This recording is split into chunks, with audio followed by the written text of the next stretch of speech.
Welcome to our Medrese Talk 14 at Fatih Sahn-ı Education and Research Center. As you know, traditionally, Sahn-ı Medreses were the oldest and the highest learning center founded by Mehmed II Education and Research after the conquest of Istanbul.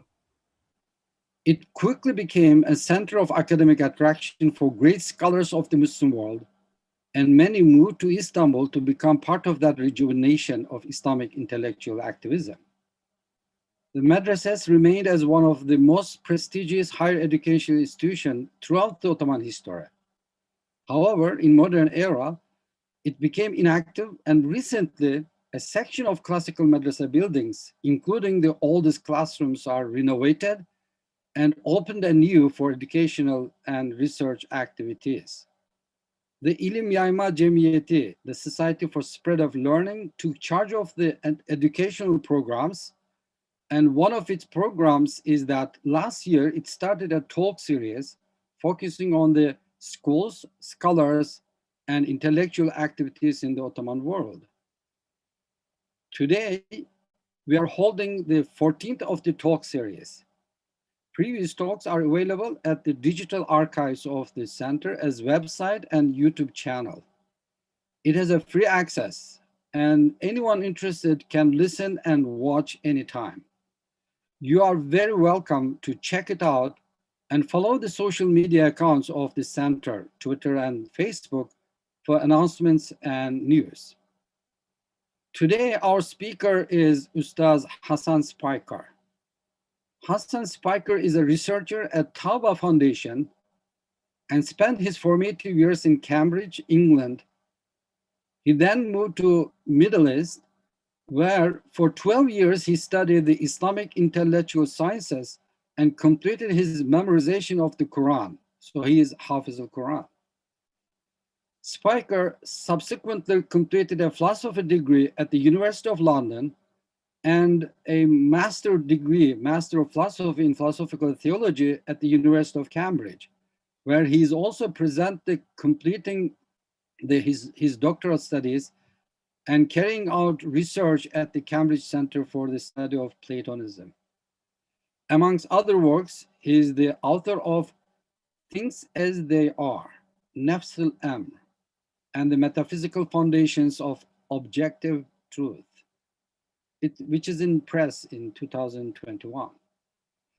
Today's topic is rendering the world intelligible and new, the transmission of understanding and the exigency of renewed metaphysical framework. Ustaz Hasan, you have been in Turkey and you know the town. If you want to add or share any of your experience here in Istanbul or Turkey in general, please feel free to do. We have plenty of time. Whether you want to share anything at the beginning of your talk, at the end of your talk, it's up to you. We are very excited and we are very happy to have you here. Please have a mic. Ustaz Hasan. Assalamu alaikum wa rahmatullah. Thank you very, very much for your very kind introduction. It's a great honor to be amongst you, but it's also an extraordinary honor to have whatever type of relation to the great madrasa founded by Muhammad II, which is truly the Cambridge of the East. It's not really Boğaziçi. It's really this great madrasa of the 8 courtyards, which counts amongst its great professors, figures like Hojazadeh, right, and Ibn Kamal, Tashkubrizadeh, Mullah Kestali, and of course more latterly Sheikh Mustafa Sabri. Right. So I think it's a wonderful sign of good things to come, inshallah, that this extraordinary name and heritage, and also even the building has been resurrected. And so it's a great honor to be with you tonight. Alhamdulillah. Thank you. Thank you very much. Very glad to have you. So you can start your speech, Ustaz. Bismillah. Right. Bismillah. أعوذ بالله السميع العليم من الشيطان الرجيم. بسم الله الرحمن الرحيم. الصلاة والسلام على أشرف الأنبياء والمرسلين سيدنا مولانا محمد وعلى آله وأصحابه أجمعين.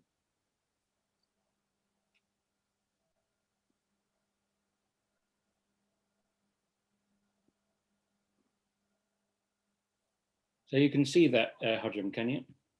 Yes, it's clear. Wonderful, wonderful. I'm going to quickly organize the video, the camera, so that I can read all the text, but here we go. So diraya, or understanding, of course it can be translated in many more nuanced ways, has always been the final cause, or ghaya, of the process of transmission in the Islamic tradition, educational transmission, rather than riwaya, transferal of the mere outward form of knowledge. The latter, riwaya, nonetheless providing the matter, the madda, necessary as the substratum of the form given by diraya. Yet the encroachment of the philosophies of modernity has in many instances thrown the contemporary practice of the Islamic sciences into crisis, leading to a fundamental blurring of the intelligibility of reality for its practitioners, and to the effective impossibility of the obtainment of genuine diraya as pertaining to the most foundational questions of our time. While texts from our higher metaphysical traditions continue to be repeated and transmitted in the sense of riwaya, we have all of the halaqat and things going, and they're being revived, alhamdulillah, which is exactly what needs to happen. Modern day practitioners of kalam all too typically fall into the trap of interpreting these texts so as to accord with implicit principles, sometimes even unconscious principles, and assumptions derived precisely from the philosophical modernity whose latter-day anti-metaphysical and anti-theistic conclusions are nonetheless found so troubling by the very individuals who sometimes unbeknownst to themselves adopt these positions. This is because the loss of an explicit metaphysical framework within the non-tahqiq tradition of kalam, today resurrected amongst many who would purport to renew our tradition, itself inclines intrinsically towards the very voluntarism, nominalism, and separation between logic and ontology, ubiquitous in post-Kantian modernity. This lecture will define the contours of this pervasive and deeply challenging problem and put forward a proposal for the beginnings of a renewed metaphysical framework based on recent work that has been carried out in the foundations of metaphysics. So I want to first include this quote, a beautiful quote from one of your great professors, Sheikh Mustafa Sabri, who I've included this slide before in lectures. I think almost everything else in the lecture is new. Just move my chair. But alongside the degeneration of the Ottoman Empire, he says in Mawqif al-Aql, continued the degeneration in the face of modern empirical science of the old science that had for long centuries taken charge of the argument defending the creed of Islam. Now, this degeneration stemmed not from any deficiency in the old science itself, as will become clear to readers of this book, but as a result of the perspectives of a group of individuals who fawned upon modern science in order to carry favor with the nations that had won victory by means of the weapons that they had derived from that science. And here is the key statement. It was thus that they mistook martial victory for intellectual victory. Now, in the 60 or 70 years that have intervened between the death of our beloved Shaykh al-Islam Mustafa Sabri and the present day, there have, of course, been many attempts to deal with the immense and almost overwhelming challenge posed by the advent of philosophical modernity and the way that this is seeped into the Islamic world, sometimes explicitly and sometimes not so explicitly, so as to come to define our educational systems, and certainly in explicitly traceable cases, to even infect the thought of some of our ulama. And there have been many attempts to revive a traditional metaphysical worldview, to do a kind of i'adat ta'sil of the most important principles of our tradition, but in a manner that takes into account the changes that have taken place in the world. We can't stay the same when the world changes, because those who try to stay the same when the world changes do not really stay the same. And on the other hand, our principles are unchanging. Truth doesn't change. Metaphysical principles don't change. So one important work that has been released very, very recently that attempts to provide real foundations, a new approach to looking on the world with truly Islamic eyes, informed by a deep spiritual understanding of the tradition, a deep tasdiq of the haqa'iq of the deen, and at the same time, a very profound knowledge of the Western intellectual sciences and the Islamic intellectual sciences, an understanding of exactly where the problematic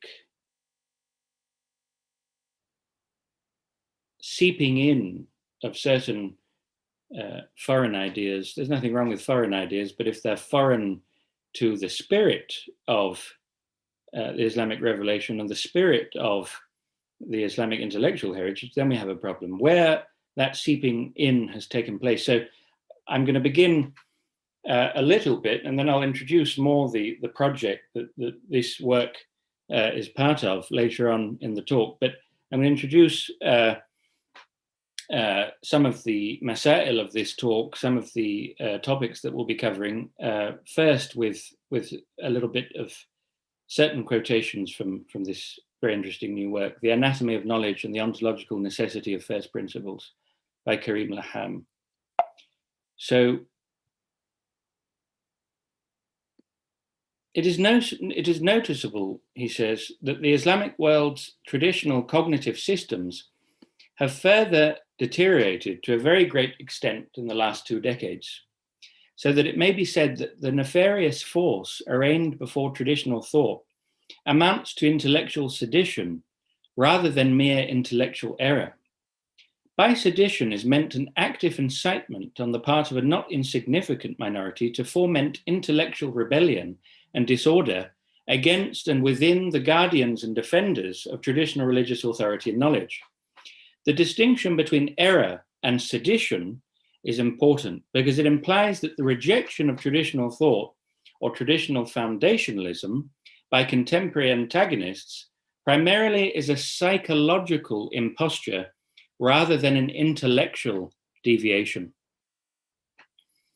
Rejecting metaphysics or the science of first principles, as contemporary modern thought tends to do, in the name of a suspect skepticism has long been the result of a psychological inclination rather than any misspent search for demonstrative and objective truth. It is itself, incidentally, a metaphysical act and can never be considered metaphysically neutral. One of the many significant and malefic acts of early modern philosophy, one that can be said to animate and inform contemporary thought as a whole, was the denial of the passivity of the human intellect. Immanuel Kant, especially, although not exclusively, advanced this in pursuit of the ideology of the freedom of thought, an ideology that believed that the mind must think itself as independent and self-sufficient in its creative powers. Kant essentially operated a secret axiom, namely that we only know what we ourselves construct. And the importance of Kant in bringing about the move towards subjectivism and the idea that the world is not intrinsically intelligible. The world is not a world, on this point of view, created by God, imbued by God with an intrinsic knowability, and possessing an intrinsic metaphysical structure that allows everything to take its place within an ordered whole, and then become mirrored within human cognition, also in terms of an ordered unity. There's a few quotes here that just show Kant's great centrality. It is Kant who forms the great fault line for realism. Although other philosophers have challenged individual tenets of realism, Kant was the first to undermine it radically and offer a coherent, powerful alternative account of reality. And then if you see below, in the beginning there was Kant. In telling the story of philosophy in the 19th and 20th centuries, following Kant, we encounter two narratives. One goes the way of Hegel, Marx, Nietzsche, Schopenhauer, Heidegger, Foucault, and Derrida. Of course, that's continental. The other travels through Bolzano and Lotz to Frege, and from there to Russell, Carnap, Quine, Davidson, Dummett, and Putnam, which is, of course, the analytic tradition. Kant, in the positivist's eyes, had made a lasting contribution to scientific philosophy, particularly in his rejection of the possibility of supersensible metaphysical knowledge. And this, my friends, is the nub of the matter, that although Kant is just one amongst the many influential philosophers of modernity, in a sense, he is the imam of them all, because it's Kant who, for those who agree with him and vehemently disagree with him, there's an effective consensus nonetheless in modern philosophy, and that is permeated into the rest of the sciences, that metaphysical knowledge, knowledge of things as they really are in their true natures, their true essences, beyond sensible appearances, the appearances presented to the senses, is impossible. And so his influence is vast and all pervasive in that sense. And so what do we mean here exactly when we talk about realism and subjectivism? Well, let's sum it up with a rather crude but hopefully clear chart here, or illustration, which is essentially, we have the concept of a world, which is independent of any individual human being, independent of any of the peculiarities of our individual mind, our individual identity.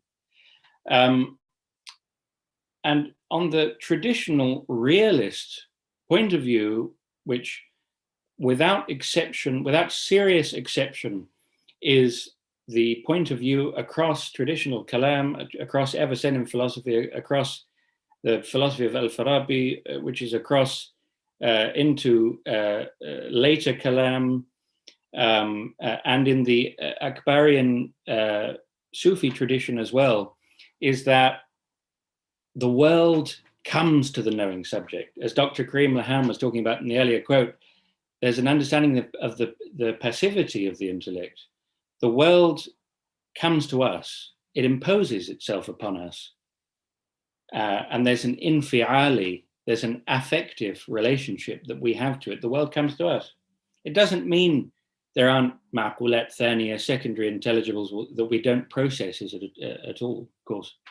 But it's a fundamental understanding that the world, distinct in itself, and we don't just mean the sensible world, we also mean ma siwa Allah is how the world is usually defined in the broad Islamic tradition. But the world presents itself to us as distinct, and we, as knowing subjects, receive the world, to put it very crudely. And then subjectivism, very broadly speaking, and necessarily very broad, because I'm making it a simple binary just for the purpose of trying to get the point across. The broad notion of subjectivism is no, there's no distinct world out there at all. It doesn't necessarily mean there isn't something out there. It's just we don't know what it is. And all we know are the structures of our cognition that we impose upon the world. Now, this is not a kind of arcane, esoteric, obscure, metaphysical, philosophical thing that doesn't really matter to the everyday person. As John Stuart Mill said, speculative philosophy, of course I'm paraphrasing him, he wouldn't say stuff, but is the stuff which is actually most important to the ordinary human being. And it's exactly because he doesn't know it that it has such a strong impact. These points of view, the fact that it's subjectivism ultimately, or at least a skepticism, a methodological skepticism pointing in the direction of subjectivism, to be more precise, which dominates the modern academy, which dominates the type of worldview in terms of the primacy of individual self-determination and autonomy, which is disseminated in media, which is the type of thought, type of assumption, which is, in the minds of Muslim youth today, fadlan an Western youth, when they're chatting with their friends or they're thinking about their obligations, and they're thinking about the deen, and they're thinking about the way things really are. And this is a demonstrable fact. Of course, there are exceptions, but we mustn't be dissuaded from recognizing the fact because of the existence of exceptions. And so this is the broad problem we're facing, the idea that there's no real world out there. The world out there is what you make of it. And the fundamental reason for that, and therefore you have ultimate freedom. You can do anything you want to do, and you can be anything you want to be. You don't have to recognize any authority. You don't have to recognize that there is really anything outside of you. And this is because of this fundamental philosophical shubha, stating that it's impossible for us to know anything as it really is because we are veiled by our perceptual apparatus. But this is what we're going to go into here. So this is something that I wrote.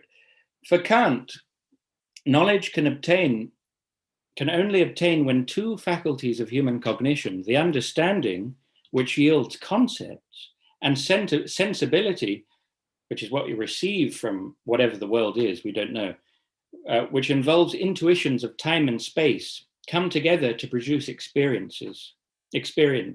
Yet concepts and intuitions do not reveal things in themselves. The intuitions of time and space are projected upon, and as a result, as it were, cover over a world whose true nature we can never know, exactly because time and space have veiled that true nature, rather than in any sense faithfully representing it. The other necessary component of cognition, the pure concepts of the understanding or categories such as unity, causality, and substance, a bit like our umur amma with a bit of our categories and a bit of the Platonic Magister Gene, and a bit of the medieval transcendentals, such as unity, causality, and substance, are purely mental for Kant. They're not abstracted from particulars, as the transcendentals were thought to be by medieval scholastic philosophers, nor do they constitute a prior framework of intelligible reality as in broad Platonism. For Kant, the categories render intelligible the deliverances of sensible intuitions, but since the categories can only be made to apply to the only objects we can directly know, namely those that we cognize via the forms of time and space, which are entirely subjective, they too are entirely subjective. That which cannot be experienced via the synthesis of concept and intuition cannot be known to be true at all. Now, since mathematics and physics do not purport to go beyond experience, they are genuine sciences that can truly extend our knowledge, for Kant. Mathematics and physics do thus yield knowledge, but only knowledge of appearances. Metaphysics, on the other hand, claims to offer us knowledge of non-sensible realities such as the soul and God, which for Kant can be the object of no possible experience. This is because the concepts of the understanding pertain to objects in general, not to any particular object per se, and their independent employment cannot thus produce knowledge of any particular. Now, of course, one's ability to absorb this at the moment depends on one's prior level of knowledge of Kant. Of course, getting into Kant and understanding Kant is quite a hefty task. So I'm not going to go into that anymore. But I am trying to pinpoint the area in which Kant, as we've seen, has very profoundly altered the course of intellectual history in the West. And then, you know, as Mustafa Sabri said, many of the Sheikh al-Azhars of the period of the early 1900s have become positivists because of the influence of Kant. So this is not something distant from being a matter of urgent concern. As of course you know. So Beiser sums up Platner's metacritical account of the possibility of the critical project thus. Beiser's a very, very good German historian of ideas who has written certain very important books on Kant and the intellectual aftermath of Kant and German idealism more broadly. Kant's negative statements about things in themselves are just as dogmatic as the positive statements of the metaphysician. The negative statement that things in themselves do not exist in space and time, for example, trespasses against Kant's limits of knowledge. Kant is much too hasty and dogmatic in his attempt to demonstrate that all our knowledge is limited to experience. Such a demonstration, if not carefully qualified, is self-refuting, for it cannot be justified through experience. Remember, Kant has told us that knowledge is only possible when we have sensible intuitions of time and space which are imposed upon the object. The real world's not in time and space. We don't know what it is. We know it's there because it's giving rise to a type of infial in us, but we know nothing else about it. We are imposing the forms of our cognition on the world. We only see what we've put there. We don't see what things really are in themselves. Yet Kant's very statement, such a demonstration, the demonstration that all our knowledge is limited to experience, if not carefully qualified, is self-refuting, for it cannot be justified through Kant's own definition of experience.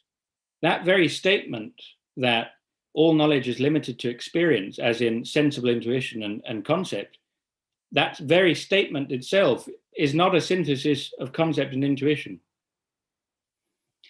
And as W.H. Walsh, this is something recognized very early on in the reception of Kant.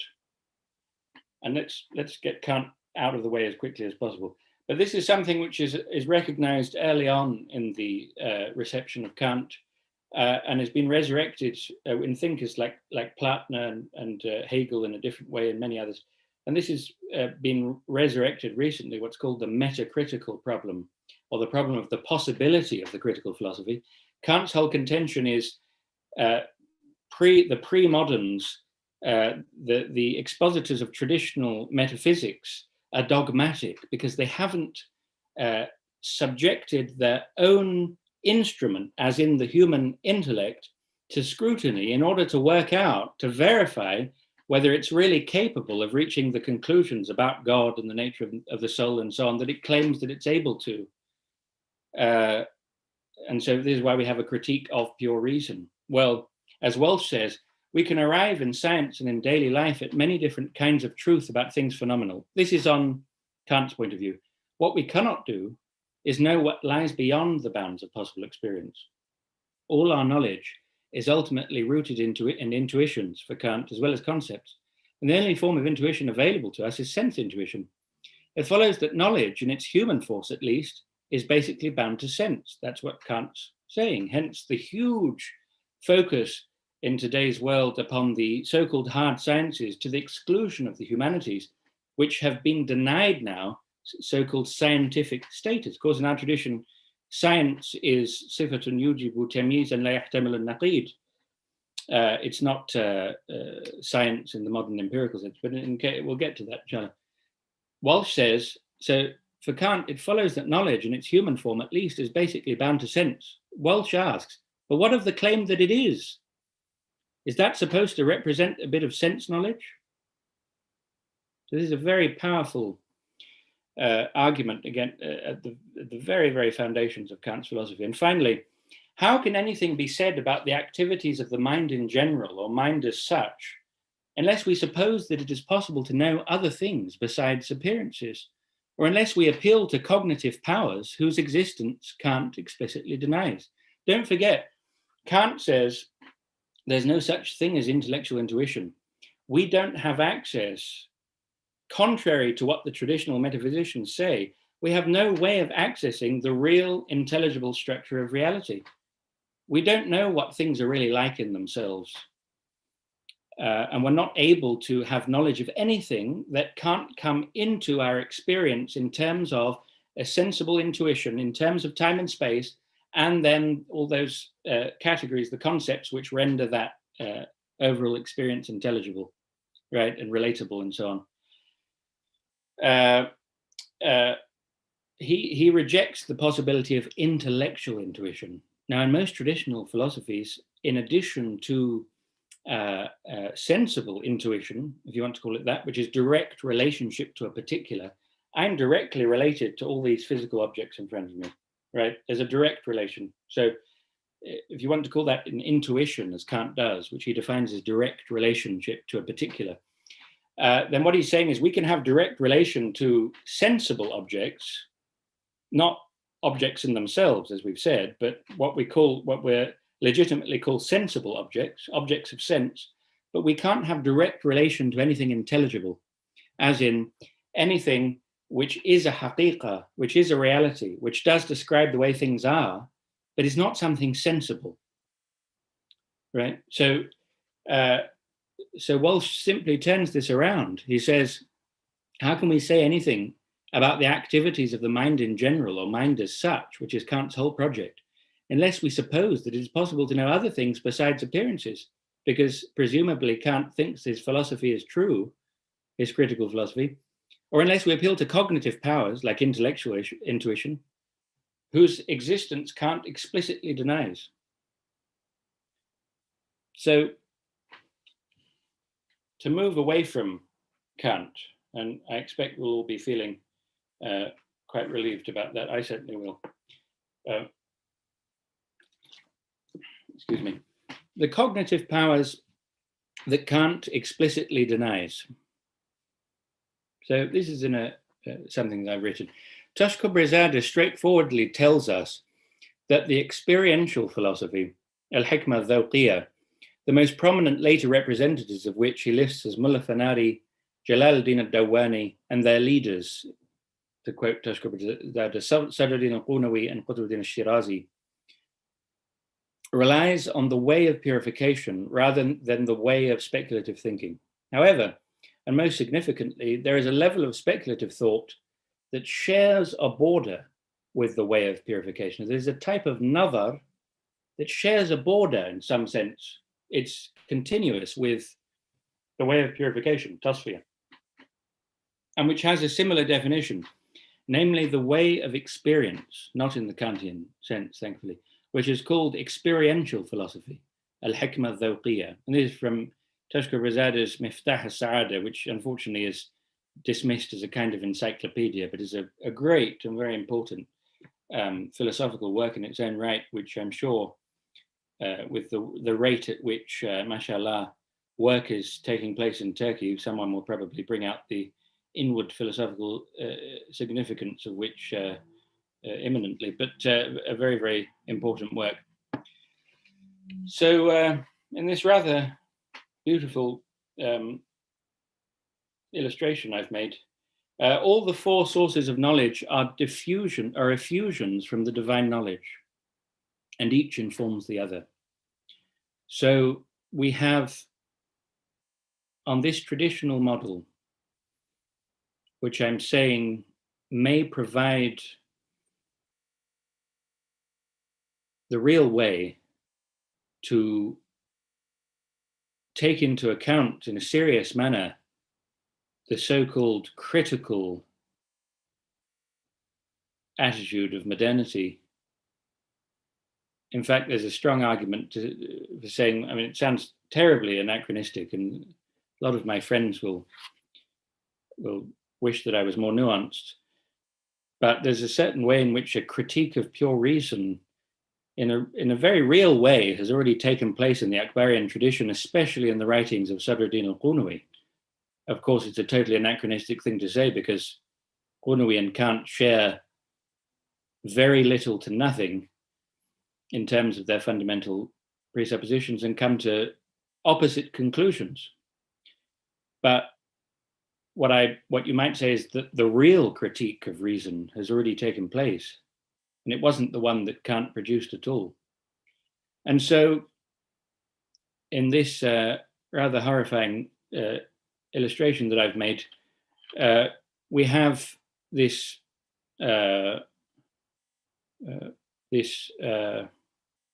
isomorphism between the different faculties of human knowledge.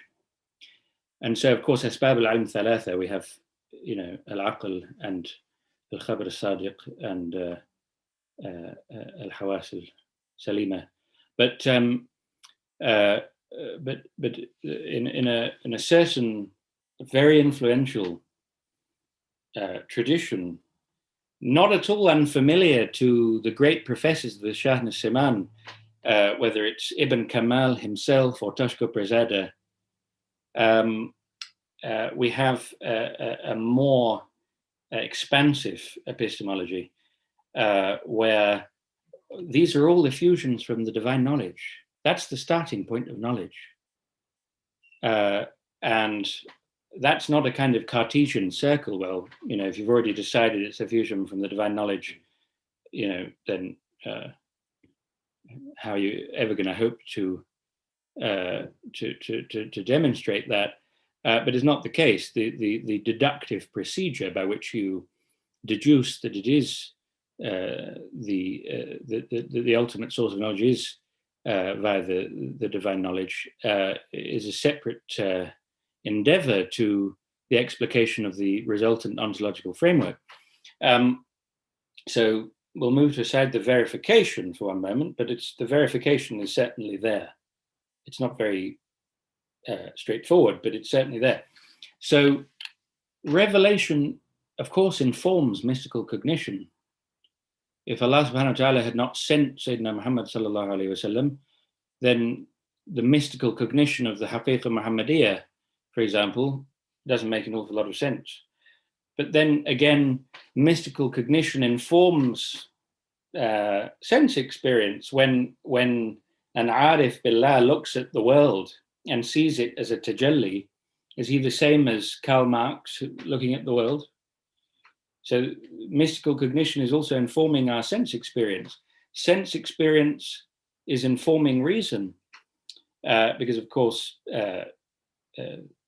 sense experience and the world of sense is imbued with rational principles, otherwise it wouldn't be intelligible. And I'm not going to go into all of the correspondences, but as silly as this chart looks, I think very credibly, this is fundamentally something of how that model works. So to try to explicate this, let's have a quick look at the time. Yeah. To try to explicate this a little bit, if we have a little look at my work, Things as They Are, in occupying various intelligible positions a priority and posteriority, in the hierarchical scheme of order uncovered by the more holistic mode of reason we advocate in this study, whose primary intuition is not the empirical particular, but rather the one over the many, which uncovers this intrinsic order, these haqa'iq, these objects of mystical cognition, leave their imprint on reality by informing an intelligible order accessible by reason, a reason illuminated by direct experience of those realities will experience that intelligible order. But without the benefit of experience, reason nonetheless remains not entirely bereft, still able to discern that order, however faintly, through a glass darkly. It is, after all, possible for the single effusion of being and truth to overflow into the realm of speculative thought, such that the principles of mystical unveiling become accessible even to that familiar, particularized framework. For human reason, what is reason? Constitutes a limitative power of the human spirit, as Sadruddin al-Qunawi says. The spirit that with respect to itself possesses a much broader scope of knowledge of reality than reason. Reason is a power which with respect to its temporal unfolding constitutes the process by which multiplicities are subsumed into unities in accordance with the dictates of causal priority and posteriority. Yet that temporal process thereby uncovers realities that are in themselves timeless. Indeed, the structures of reason in themselves are timeless. Just moving this thing in Zoom because I can't see the text. Here we go. It is only with respect to their instantiation within our states of physical situatedness that they take on modes of subordinate contingency with respect to individual temporal unfolding. Thus, an elevated form of holistic reason, something like what we were looking at just now, which recognizes that the appearances of reason are only possible because of prior exemplary forms that grant them intelligibility and rootedness in being, is capable from behind the veil, as it were, of demonstrating the truth of certain kashfi realities without having yet witnessed them by means of kashf. The relation between kashf and speculative investigation, nadar, can also obtain from the opposite starting point. The demonstrative proof corresponding to a kashfi reality may also be obtained from the kashf experience itself, may be obtained, not that it has to be obtained, itself, insofar as the causal priority and subsumption of multiplicities into unities encountered in some mystical experiences possess their analogues in the logical order after the mystic has returned, so to speak, to more or less familiar ordinary spatiotemporal conditions. And so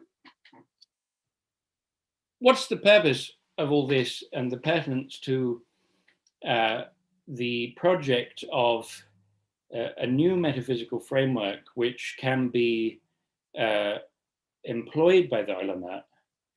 We are in no measure the only people working on this. There's some wonderful work coming out in many different places. One of the great friends of ours whose work is particularly impressive is Recep Şentürk, and the work that he's presently doing in related fields.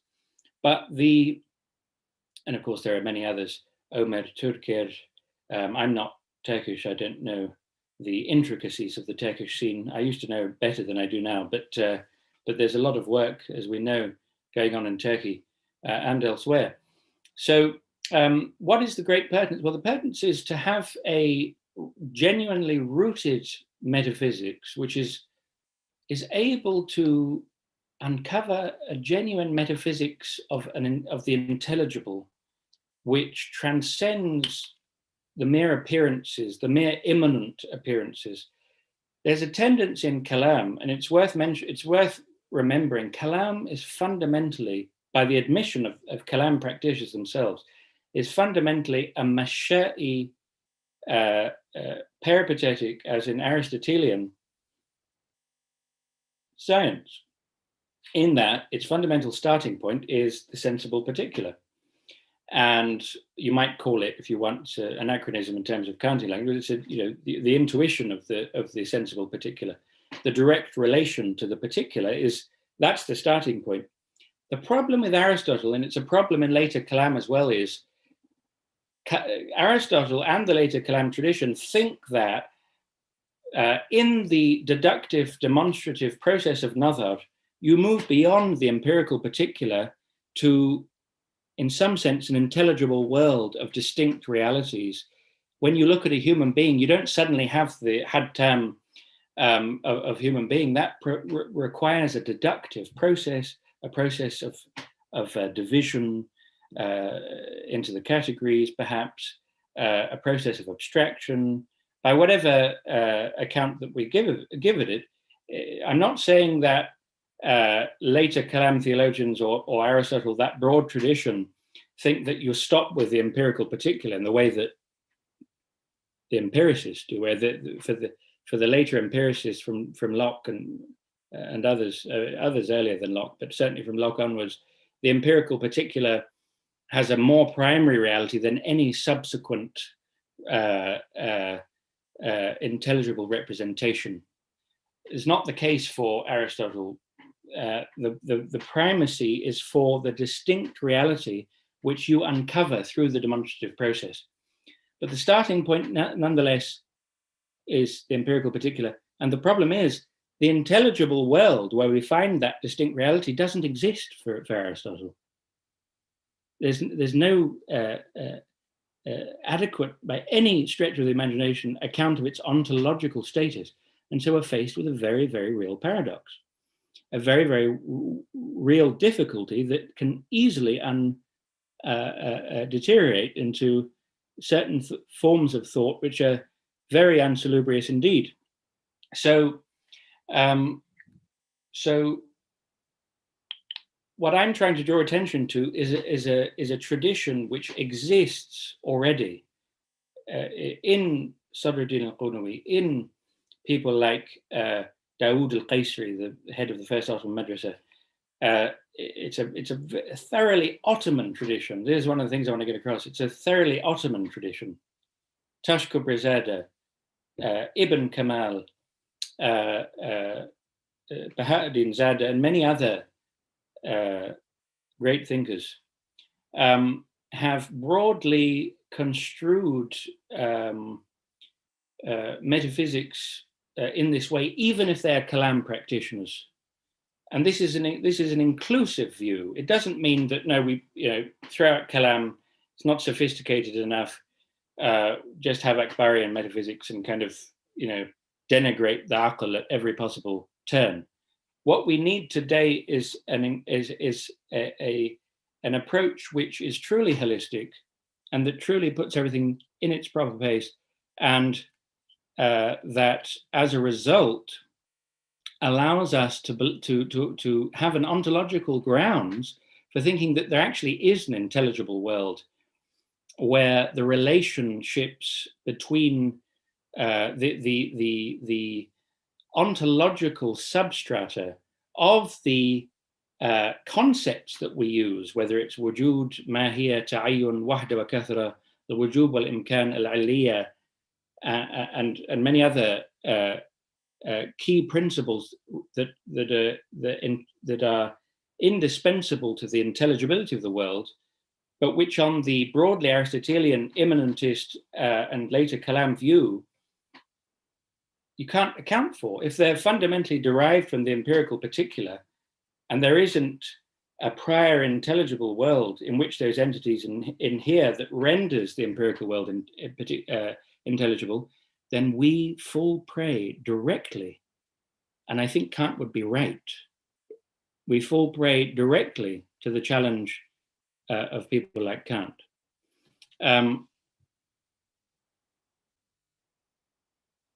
And so in the remaining few minutes here, I'm going to return to Karim Laham's beautiful paper, which has come out very, very recently, which will be joined by my paper probably within a month or two. And there's a third paper by Dr. Mustafa Steyer, which is trying to provide a thorough defense of the concept of definition, the possibility of al-hadd al-tam, the idea that we can really grasp things the way they are in terms of definition, which has also been subject to a brutal and sustained and widely accepted attack in broad philosophical modernity. Something again our ulama have to be aware of. We're teaching, you're teaching the students, al-hadd al-tam and al-rasm al-tam and the idea of ta'rif and the idea of al-umur al-amma. Unless we have a very strong handhold on exactly why, unless we provide further metaphysical foundations, we're in a very vulnerable position, then, well, we're in a very vulnerable position. So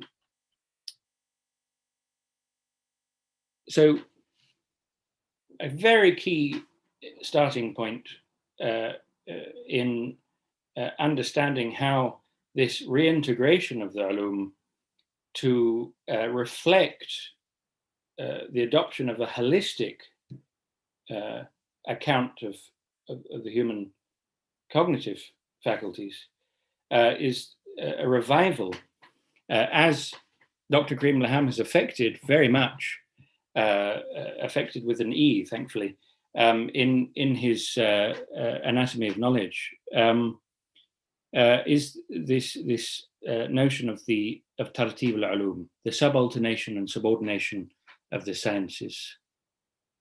So this broad notion gives us a final arbiter for the results of the special sciences. So we're all familiar with the spectre of the Dawkins and the Krauses and people of this world, and much more serious thinkers who capture the popular imagination, although they have no grounding in metaphysics or the history of philosophy or formal logic or really any of the traditionally acknowledged necessities for al-nadhar, metaphysical nadhar. And yet, because of the broad adoption in the popular imagination of a scientist attitude, broadly the idea that, as Mustafa Sabri defined it in Mawqif al-Aql in terms of positivism, the idea that for any knowledge to be real, it has to, in some sense, have some sort of empirical referent. So it's this state of affairs which has allowed the Dawkins and the Sahn of this world to pronounce on questions of metaphysics, questions not in any way within the remit of their sciences, with impunity, and for that to deeply affect people. I mean, the number of young Muslim students and even tulab ilm who are deeply troubled by some of the things that these people say, which are profoundly weak if you place them into a traditional. They're not something that you even give a second thought if they're placed into a more realistic system. So the idea is that metaphysics is the final arbiter of all of the results of the special sciences, because there are points at which the sciences fail to be self-contained in terms of providing themselves with their own principles. And we'll go into this a tiny bit with a quote from Dr. Karim Laham. This is something explored in great detail. Dr. Karim Laham's book, The Anatomy of Knowledge, is rather technical in places, but it's well worth taking the time to go through it carefully. So the idea is that none of the sciences can be considered independently from one another. One can be a specialist in a given science, but there will be a point at which you can't prove the basic assumptions of your own science. You have to then go to a higher science in order to find them. Physics, for example, utilizes mathematics. It doesn't prove any of the claims of mathematics. You don't find a justification of the basic I mean, you're not going to do a Principia Mathematica in physics, for example. That's just not the place that it happens. The Gödel's theorem doesn't take place in physics. Physics presupposes that this is all working fine. We don't have to worry about the foundations of mathematics. So you have to go to mathematics. And there are certain points at which mathematics breaks down. You need to go to a higher science. Now, in our adoption of in the broadest sense, positivism about the natural sciences, we've lost this. Even if we're teaching day and night, mawadi' al-ulum and so on, we've often failed to understand the real implications of this traditional structure. And so the logical process of building a lower science from the principles of a higher science, موضوع الطبيعي هو الجسم من حيث يتغير, for example, one definition is bodies insofar as they're in change, or mobile bodies on a closely related definition. Well, موضوع الإلهي, the subject matter of metaphysics, is الموجود من حيث هو موجود, which Al-Ghazali, of course, takes on in Al-Mustasfa and makes the definition of kalam, or what he proposes as the definition of a future kalam, and then it's al-mawjud bima huwa mawjud ala qanun al-Islam. But the point is, you have different divisions of existence. Al-mawjud min haythu huwa mutaharrik, al-jism min haythu huwa yataghayyar. Jism is a subdivision of existence. All of the ahkam of existence that we discuss in the Umur Amma, therefore also apply transitively to all of the results of the subordinated sciences. And this is to finish in Sidi Karim's paper. In recapitulating, we can say that the ordering of the sciences requires a correct understanding of metaphysics, which is that knowledge that deals with those things that are the most immaterialized and do not depend consequently on matter, which is that knowledge, metaphysics, that deals with those things that are the most immaterialized and do not depend consequently on matter for their reality. This allows it a regulative function that other sciences do not have, since there is nothing more common than the notion of existence. It treats of that in things which is universally predicable of everything that is real. In terms of its relations with other sciences, the physicist, the chemist, and the biologist must adhere to it, because by belonging to particular sciences, they examine and study only particular kinds of being, namely a part of reality. A biologist deals with organic matter as part of the remit of his science, but he does not engage in questions regarding the meaning of life within that remit. He takes the reality of life for granted. Similarly, a physicist measuring an accelerating body, takes the reality of motion for granted, and nature of motion. And the same can be said about causality and so on. The chemist equally so takes the reality of matter for granted. These sciences do not permit one to enter into the reality of things as only metaphysics can. More importantly, when those scientists enter into those discourses, they do this as metaphysicians, not as physicists, biologists, or chemists. And correspondingly, what they say must be evaluated and judged on the basis of metaphysics and not their particular sciences. And this is inspired by this wonderful discovery of Dr. Karim. This is a final section of my own paper, which will put this into, and this is what I'm going to end on, which will put this into further context. Chief amongst the ubiquitous neo-manifestations of Protagoras' man is the measure of all things is the notion of the relativity of the ordering of the sciences. The sciences on this picture are not so much a mirror of being and nature as they are contrived conglomerations of man's subjective pictures, with which he tries to build models, ultimately pictures of himself, that in the context of contemporary, broadly post-Kantian sentiments, in fact only serve to further cement his distance from unattainable things in themselves. Hence, in one omnipresent contemporary manifestation, physics can serve as the de facto highest science that it has become today, ultimately able to pass judgment upon all the others, including philosophy and theology, simply because of the empirical bias of a naturalist materialism that has permeated the mainstream public consciousness worldwide, and an utter incomprehension of the actual extremely limited subject matter of physics, or indeed of the real nature of the questions at stake, which physics is inherently unqualified to treat. Similarly, and in terms of the problematics of this study, if objective reality or nafs al-amr is merely extramental particulars or the mind, structures of subalternation and subordination are ultimately quite subjective and merely reflect a pragmatic arrangement or even a dogmatic and baseless prescription, in danger of suffocating scientific methodology by making, for example, the natural sciences needlessly subject to metaphysics, in which case, what is there to stop us casting off our ancient tradition in its entirety?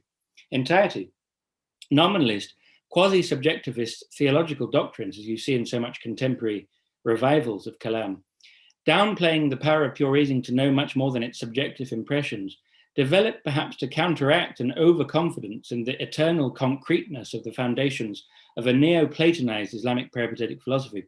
But in times in which we're faced with an intellectual establishment that suffers from both a pronounced lack of confidence in pure reason and the non-relative nature of truth, and from a lack of belief in God, these potential elements of our theological tradition should perhaps not be so emphasized.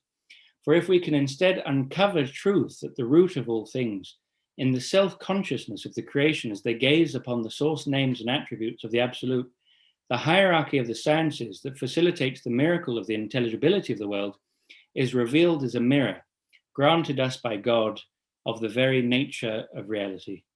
Thank you very much.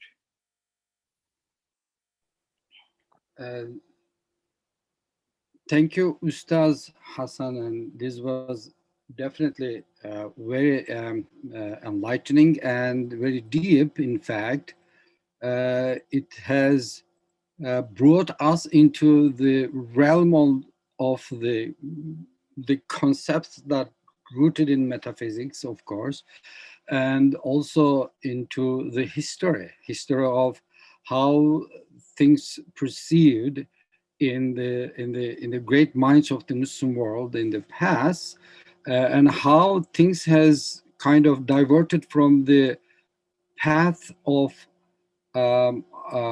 understanding, path of traditional rooted path of traditionally rooted sense of the reality, how it is viewed, and then we have find in our time kind of like an epistemological break from the what has been there from the past, and it is in fact it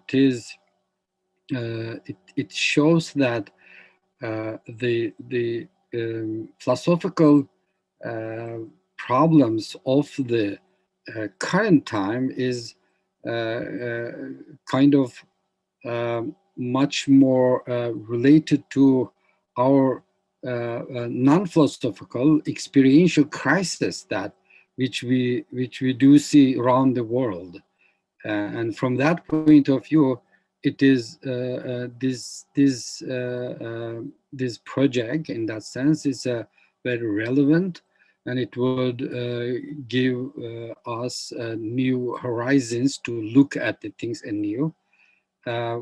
One thing I would like to ask my listeners, if there's any questions, and you can direct your questions to the speaker, Ustaz Hasan.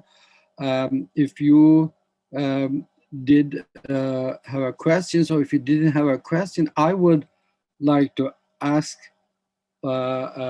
if you're okay, I would initiate the questions which is in my mind. In a certain sense, when you were speaking, Ustaz Hasan, about this, the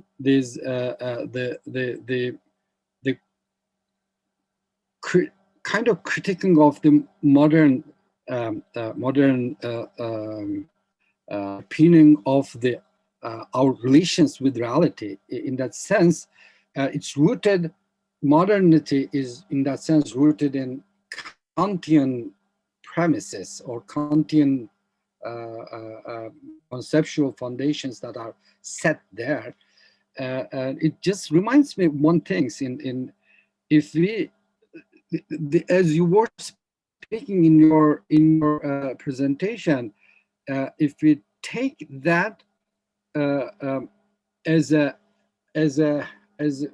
do you say it, if you take that as a perspective, as like a what happened to our modern time, to Muslim mind, it just brought in my mind a question. One time I was reading one of our philosopher of modern time, Muhammad Abd al-Jabir's interpretation of Ibn Khaldun, and he has a book on Ibn Khaldun. When you were speaking about your project, and it just brought to my mind that question, that he was looking at Ibn Khaldun. He was able to see in his biography clearly about the experiential aspect of Ibn Khaldun, and very rational Aristotelian way of framing his concept and all these things. Then he would look at the Sufi, or the metaphysical, and the Tezkiya part of Ibn Khaldun.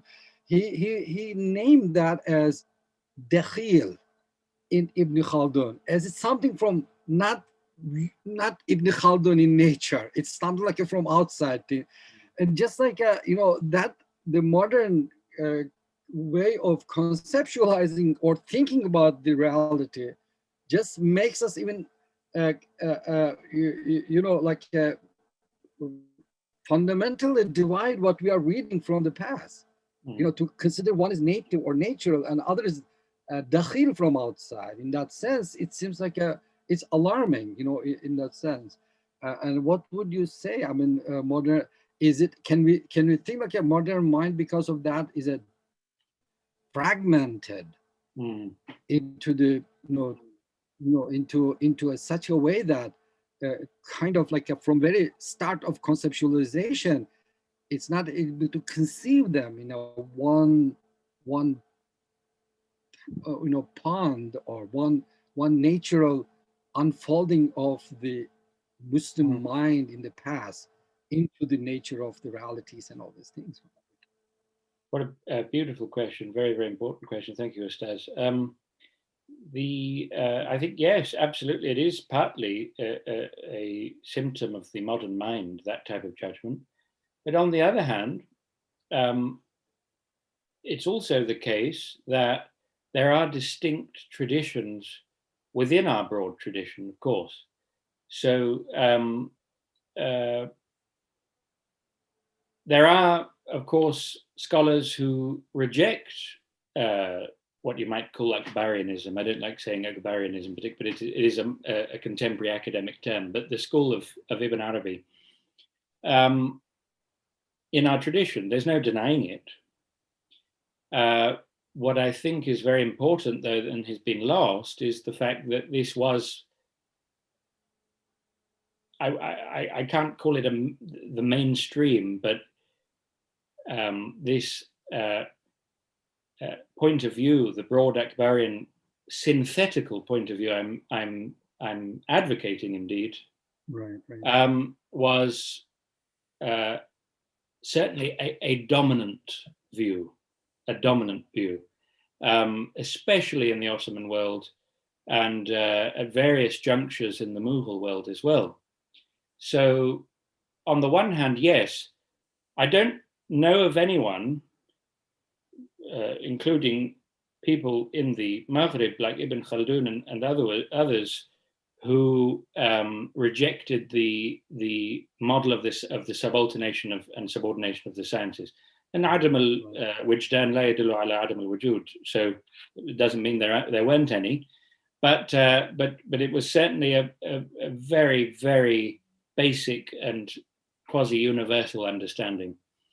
And I think the point is, in the conditions of the Islamic world, and of course we're painting in very, very broad strokes here, but in the broad conditions of the Islamic world before the advent of modernity, even if you didn't explicitly acknowledge or uphold that type of integrative, holistic, synthetical model, you could still survive because of the absence of that skeptical challenge, the absence of those structures of education and so on that we're faced with today, which are constantly feeding us this methodological skepticism, this assumption about the impossibility of metaphysics. So I don't think Ibn Khaldun, I think he was very much an Aristotelian, broadly speaking.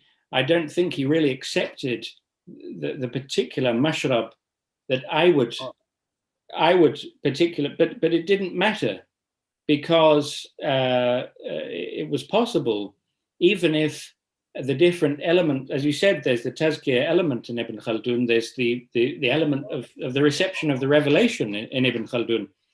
He doesn't have to explicitly acknowledge a model of the integration of the sciences to still be safe and to still be a wonderful guide for people. But yes, I think so. There is that consideration, but I think more than anything else, yes, it is the modern fragmenting mindset. Yes.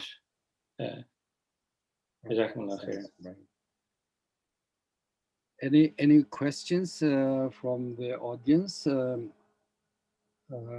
It seems like there is no questions I have received. Maybe, and I want to, if you have a time, of course, I want to just bring another issue here, like looking at the things in a broadly, in a historical sense. Now, and you know, the little bit more long dura type of the things, like Imam Ghazali, rahmatullah alayh, brought the understandings of the world, and we as the abd in this world and our relations to Allah subhanahu wa ta'ala, brought that understanding of the ulum back to the, the Sufi, Tazkiyah, Ma'rifah, things there, the back to this, he kind of like reframed them and rooted it back to the where it was from the very, existence of it. And 500 years, if you move 500 years after Imam Ghazali, we have Konewis and those traditions in Ottoman establishment, right? And then if you roughly, I'm just making up like, the historical bit,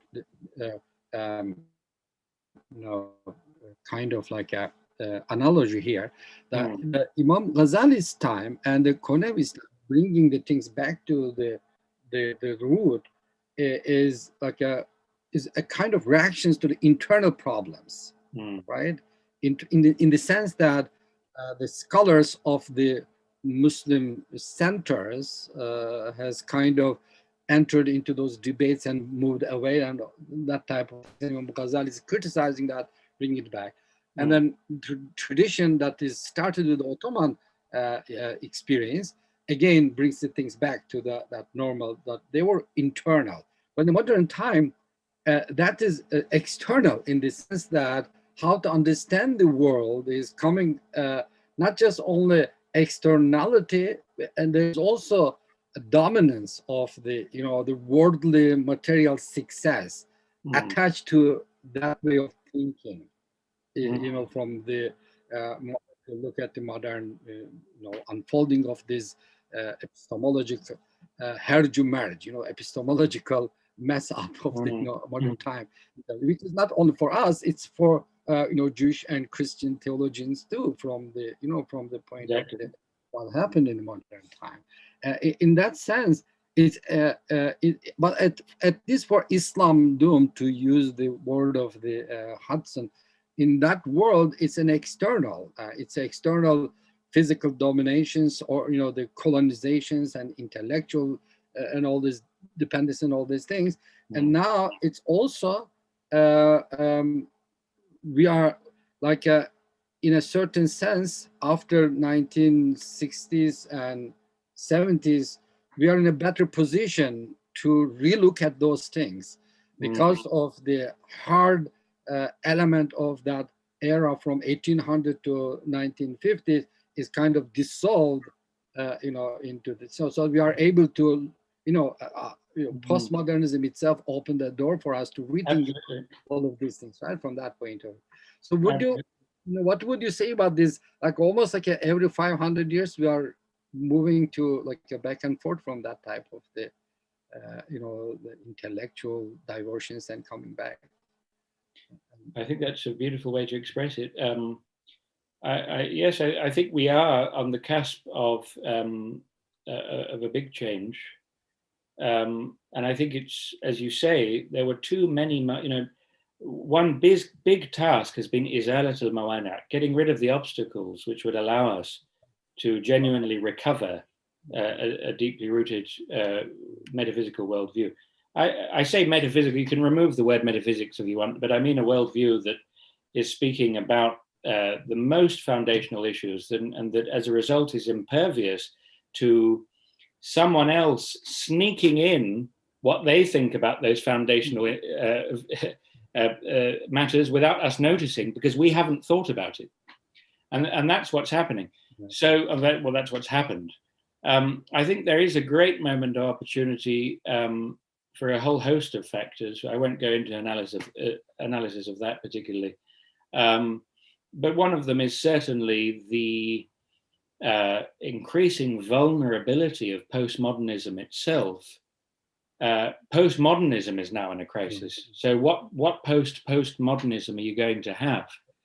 And I think Muslims have a great opportunity now, because we're not hampered, we're not burdened with the weight of the intellectual misadventures of the Western heritage to make a very, very important contribution, and not just be intellectual consumers, but to actually be intellectual producers and to actually help, but collaborate, but also help with the resources of the Islamic intellectual tradition, Christian theologians and Jewish theologians, and not in a perennialist way, but you know, dealing with the fact that there are Christians and Jews in the world, and to be a real source of intellectual vitality, inshallah.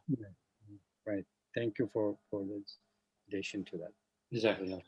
Thank you. Right. Okay, let me see if there's any questions. It seems, let me add one more thing. So if by your permission, I'm sorry for that. The Islamic understanding, Islamic world, the struggle with the conceptual understandings and on that was also, as you mentioned one part when you were answering, that they were, although there is like a, you know, very strand of the thought in Islamic intellectual productions historically, they were very syncretic. In fact, they were very, this is, when I'm saying this, one of the things in my mind is from my own study of the sharhs, you know, the commentaries on the Multaqa, of the Ibrahim al-Halabi. He himself, when he wrote about the theological issues, not the fiqh issue, but theological issues, he was vehemently attacking the, you know, in one book to Sheikh al-Akbar Ibn Arabi. But the same scholar, that Ibrahim al-Halabi's book was when it became established as a kind of like a authoritative legal textbooks for the Ottoman legal intellectual activities. In after about 100 years, a Siwasi sheikh with a very sophistic legitimation of understanding of the Multaqa, he says, I had made this decision after consulting with Qutb of the, you know, the and, you know, world, after consulting and seeing in dream. He goes even further than that, but at this point I just want to mention this much, is that he told me that continue with writing commentary on the Multaqa. That's a great building completed. You know, if you look at that, how they are, it's not exclusive in sense. Like a critic is there of the certain, but they're able to combine that, and that's in certain sense, I would say, intellectual success of the Ottoman relies on that one, being able to, you know, coherently continue with the action that is in the world of the Islam, and then combine, syncretize them, and then make them work for the Muslim societies in that sense. It's a very beautiful point. Thank you. It's very, very important, this. And what you see in the course of the fragmentation and you know, increasingly deteriorating disunity on certain levels of the Muslim world, is this partisanship, you know, this flag carrying. You know, I'm a Ash'ari, therefore I'm not an Akbarian. You know, I'm an Ash'ari, therefore I'm not a Maturidi. You know, you can be all those things. You can be an Ash'ari and a Maturidi. We don't know if Taftazani was an Ash'ari or Maturidi. And there are many, many others, because they didn't think in that way. They weren't flag carrying. I mean, if you go through Sharh al-Mawaqif, you don't find anything about Ash'arism. People weren't thinking in that way. And so, you know, I think it's a problematic issue that people today think they have to, you know, disprove Ibn Arabi, or say he's not from Ahl Sunnah wal Jama'ah, or all of these kind of things. When you look at people like, you know, when you have the not only the authority of people like Ibn Kamal and Mullah Fanari and Sheikh Zakaria al-Ansari and Suyuti and many, many other of the greatest of the scholars, but a very similar phenomenon to the one you just mentioned is Mullah Fanari himself. If you look at Shaqaiq al-Narmaniyah, of course, it is well known in Misbah al-Uns, he refutes what Taftazani says against the Akbarian Mashrab in Sharh al-Maqasid. And yet he stopped all of the lessons in his madrasa for, I think, a week or perhaps longer, so that his students could write out the words of the works of Taftazani. And I think that's possible exactly because of that integrated model of the sciences. But if people seriously think that the way forward is to say, no, it's, you know, Islam is just, you know, my particular idea about Ash'arism, or it's just Akbarianism, or it's just, I mean, that's falling into the very traps that have been set for us by modernity. It certainly doesn't reflect our normative tradition. To add like a comment from my experience in Binghamton, there was one brother, he converted to Islam and was studying Arabic language in SUNY Binghamton. He's a convert, so he's just, you know, he's in a sense that he's so deep in understanding. He's not like everything's granted in his mind. Like he's looking at it. So he was Ash'ari in his choice. He consciously he was saying that. Then there was this brother, and he was kind of Salafi, but he was not that deep there even. He was you are Ash'ari, that's wrong. Ash'arism is that, I mean, like it's like a 1990, I think it was 1997 or 8 in Binghamton. And now it's not like a big Muslim community. There's a small Muslim community. A person converts to Islam takes like that's my position, Ash'ari thinking, you know, is conscious. The other one comes like, well, the Ash'arism is a bid'ah and that. Then this brother, Abdul Mateen, his name was, and he calls me, like we used to do the course together, but he calls me one day, he says, you know, Imam, I need to talk to you and discuss with you. You know, this guy is telling me that I'm in the bid'ah and things like that, you know. It's just like see, you know, as that fragmented approach to the Islam, and it's like it's not. Of course, I would not say it's effective all around the world, but it is disruptive, definitely, and it affects us a lot. You know. Oh, absolutely. Yeah. Exactly. And thank you very much. If you want to add any more things to that, it's very, you know, I enjoyed it definitely, and I'm happy. But our time seems like we can continue all day, all night, right? No, I mean, But that's the inshallah, thing. That's the no, but inshallah it will be the beginning of a very fruitful association and of much mutual benefit, inshallah. But well, I could just say I'm very, very grateful to be given the opportunity to meet you, and also and all the people who are watching, and in any way to have a nisbah to Sahn-ı Saman as well. It's a great joy for me. But I'm very, very delighted, and of course, you know, these are very profound issues. I'm under no illusions that what I said came across suddenly and changed everyone's life or anything like that, because these.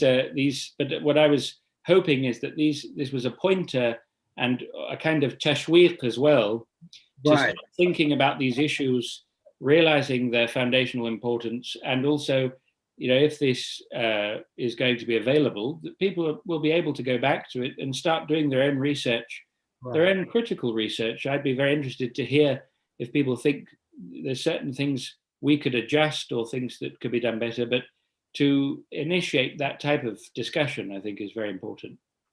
Right. Jazakallah khairan.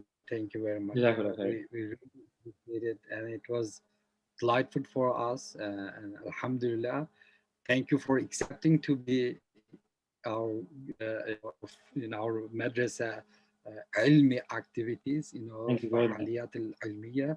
Jazakallah khairan jaza. May Allah reward you. May Allah give you strength of the understanding, strength of the bearing these things to the larger communities. Inshallah ta'ala, and with your work as well. Thank you so much. Jazakallah khair. Take care. Assalamu alaikum.